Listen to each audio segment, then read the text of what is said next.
You prayed and believed your whole life, and here you are. Explain that to me. What do you say to people that are offended by your show because you pray to Jesus in every episode? If we disown him, he'll disown us. And a 12-year-old watches his mother dying of cancer. A God who would allow that is not worth believing in. Life is really a tale told by an idiot, full of sound and fury and signifying nothing. Name? Wheaton, Josh Wheaton, Philosophy 150.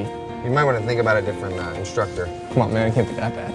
Think Roman Coliseum, people cheering for your death. I am Professor Radisson. This is Philosophy 150. I would like to bypass senseless debate altogether and jump to the conclusion, which every sophomore is already aware of: there is no God. All that I require from each of you is that you fill in the papers I've just given you with 3 little words: God is dead. Mr. Wheaton, is something wrong? I can't do what you want, I'm a Christian. If you cannot bring yourself to admit that God is dead, then you will need to defend the antithesis. Think of Jesus as my friend. You think Jesus is God? I don't want to disappoint him. So your acceptance of this challenge may be the only meaningful exposure to God and Jesus they'll ever have. See, to me, he's not dead. I don't want anyone to get talked out of believing in him just because some professor thinks they should. Mr. Wheaton, are you ready?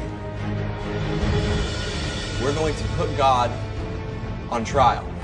If you think you're smarter than me, Wheaton, do not try to humiliate me in front of my students. In that classroom, there is a God.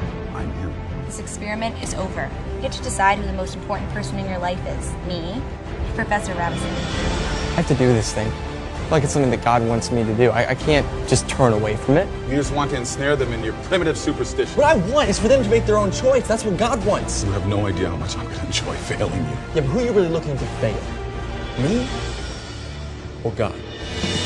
God's not dead, he's surely alive. He's living on the inside, roaring like a lion. God's not dead, he's surely alive. He's living on the inside, roaring like a lion. Science supports his existence. You know the truth. So why do you hate him? It's a very simple question. Why do you hate God? God's not dead, he's surely alive. He's